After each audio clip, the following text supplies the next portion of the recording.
Hello and welcome to Lore Games. No intro. Maybe a title card, if I'm not lazy. Kingdom Hearts is easily one of the best games in the PS2 library, and the series has been one of my favorites for well over a decade. Hell, both of the main installments have what I can only describe as the best boss fights in video games.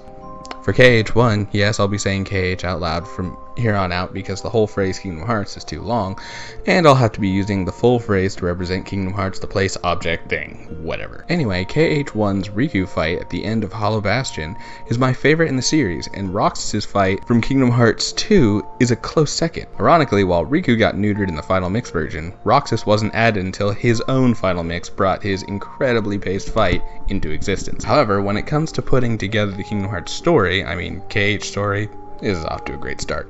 Regardless, the story has been driving content creators insane for the last month leading up to the third game's release. Although, let's face it, this has been the case for years.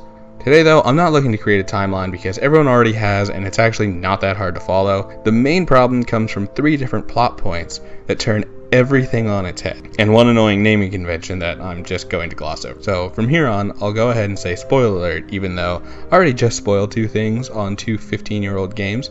Seriously, if you're interested, then stop watching and just play the games. They're amazing.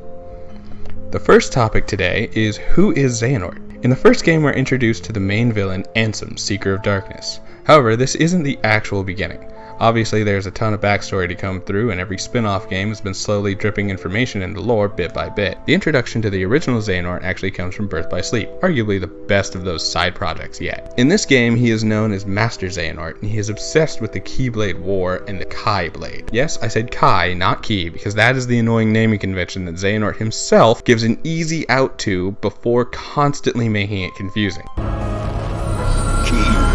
the most ancient word. Some say Kai, but the meaning is the same.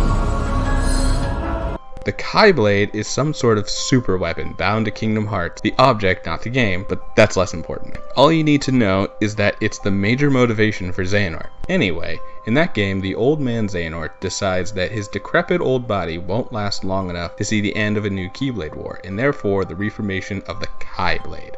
So he takes over Terra, one of the main characters in Birth by Sleep, by transferring his heart over to the young man's body. After a number of circumstances, Aqua tracks down the newly dubbed Terranort and beats the crap out of him, leading the combination person to lose their memory but remain controlled by the amnesia-suffering mind of Xehanort. Because when you write yourself into a creative hole, amnesia just fixes everything. Anyway, this guy, Ansem, Seeker of Darkness, is the Heartless of this Terra-fused version of Xehanort, who takes on the name of the new persona's master. So to explain, before Terranort becomes a Heartless, he is working as an apprentice to Ansem the Wise, but he betrays his master in order to conduct experiments on the inner workings of the heart. The best explanation we get is that his natural curiosity is what led him to pursue this line of experimentation. In this pursuit, Xehanort's heart, which at this point is a fusion of Terra and Xehanort, is removed from his body and stripped of its light, turning it into the Heartless Ansem, Seeker of Darkness. This is where most of the confusion and hair tearing comes from. This being is a fusion of Terra and Xehanort being turned into a Heartless and nobody, named Xemnas by the way, all while taking on the name Ansem. The name change and the nobodies were introduced in KH2, and so the sins absolutely belong there. As long as you know that the name Xehanort belongs to every main boss in the series, that's good enough. And we'll get back to him later on. His ridiculous abilities only makes things more impossible to wrap your minds around down the line.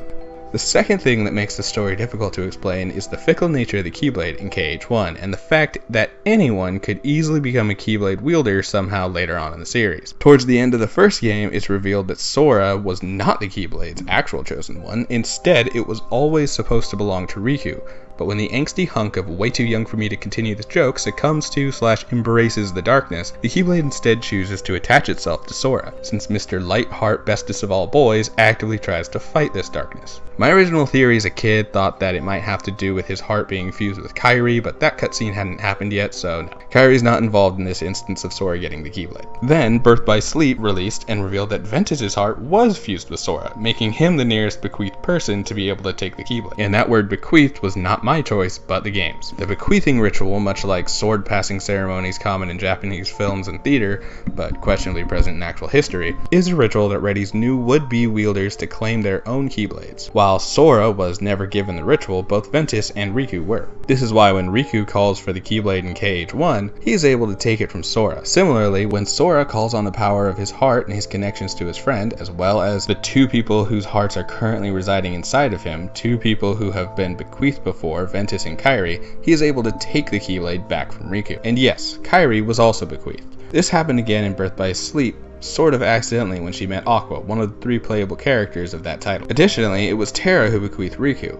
Yeah, if the connections between the prequel characters and the other characters weren't on the nose enough, their naming conventions even meet up. Kairi means sea or ocean to connect with Aqua for obvious reasons. Sora means sky to connect with Ventus, whose name means wind. And finally, Riku means land to connect with Terra, again for obvious reasons. Full disclosure, Ventus and Kairi specifically being the reason that Sora was able to retake the Keyblade is mostly speculation, but all 3 of them being technically bequeathed and Sora having 2 extra hearts inside of him definitely lends itself to that theory. With this information, we can see how Kairi is able to use the Keyblade at the end of KH2. The only 2 things that aren't clear here is how Lee is able to summon his own, which is probably easily enough explained that Mickey bequeathed him, and where Riku found the Keyblade he gave Kairi. That one I don't have an answer for. Additionally, Riku's Keyblade likely appeared to him when he embraced the light and dark in his heart and transformed his Soul Eater weapon into a Keyblade. There isn't really a lot of evidence for any of the whys or hows here. Just accept it and hope they don't make an entire new side game to explain it the same way they did for Mickey's shirt disappearing at the end of KH1. Spoiler alert, it died.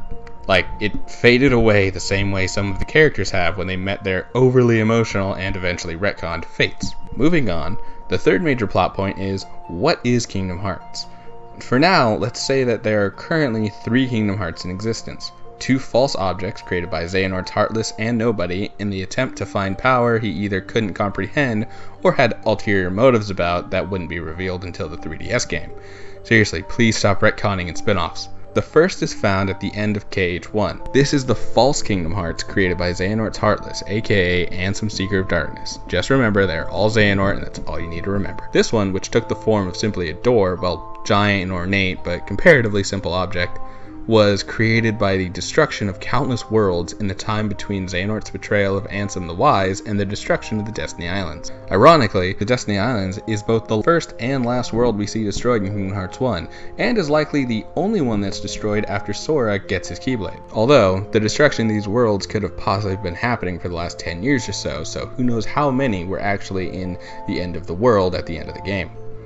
Additionally, this Kingdom Hearts is locked away in the Realm of Darkness, which only becomes accessible even to Heartless Xehanort when the 7 Princesses of Heart revealed the door to darkness with their bright light. When Xehanort's Heartless is defeated, that Kingdom Hearts opens, releasing the light of those destroyed worlds and returning them to their original states, or at least their states before Xehanort began destroying everyone's favorite Disney locales. Goodness, up until now, I forgot that this whole story amounts to weird JRPG Disney fanfiction, which should be obvious considering the design of the organization member screams, "Please don't steal." Anyway, the second Kingdom Hearts that appears in KH2 is created by the hearts of sentient creatures. This includes talking animals, humans, or anything that would be considered a Disney character. As the organization claims, using the Keyblade releases the hearts that are gathered by the Heartless, and then those hearts are collected in the realm between, where their amalgamation forms another false Kingdom Hearts. Xemnas, the Nobody of Xehanort, who anagrammed the stolen name Ansem with an added X just to be extra because again, original character, please don't steal, wanted to use this Kingdom Hearts in order to give himself and his followers new hearts.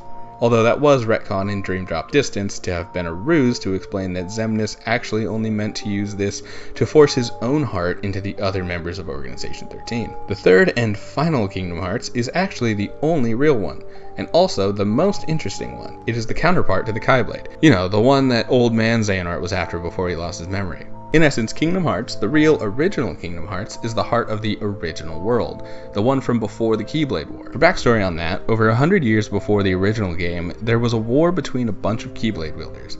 The player characters from Kingdom Hearts X or Kai or Key or whatever, cause why not? At the end of that war, the Keyblade was split into 20 pieces, and the one original world was split into the countless worlds that make up the locations throughout the games, as well as the stars in the night sky. And then the true Kingdom Hearts was lost to darkness. If you want a short version of all of that, just ask Kairi's grandmother, who I theorize could have possibly been one of the dandelions from that story. It would make her over 100 years old, but it would be an interesting little twist. So there we go, just in time for the new game. While I may not have caught you up completely with the entire story so far, these are at least the most difficult parts to understand. So hopefully you have a good idea of what you need in order to make sense out of the convoluted plot of the game, without going into Dream Drop Distance's crazy time travel continuity, which does follow a logical causation theme. Maybe I'll do another video on the time travel later, but for now, this should be enough information to help you keep the story together. The main points of confusion can be summed up as any original character with silver hair and yellow eyes is Xehanort. Ignore what he calls himself, it's Xehanort. He might be fused with Terra or might be using the name Ansem, but it doesn't matter. That is Xehanort. The ability to use a Keyblade can be passed and mostly requires a strong heart. Roxas and Xion muck it up a bit, but everyone who holds one and keeps it is either bequeathed or connected to someone who's been bequeathed. And finally, Kingdom Hearts is the center of all life, and the two seen in the previous two main entries were cheap recreations made by Xehanort. He has a habit of trying to cut corners. So there it is. Not too complicated, right? Right? No? Still lost? Well, I'm sorry. I tried. I'll be back for a full breakdown after Kingdom Hearts 3 comes out, and maybe do an ending explanation video. Although, considering how straightforward the game's endings usually are, it probably won't be necessary, but still. And yeah, that's it. Thank you for watching, liking, and subscribing. Goodbye, goodbye.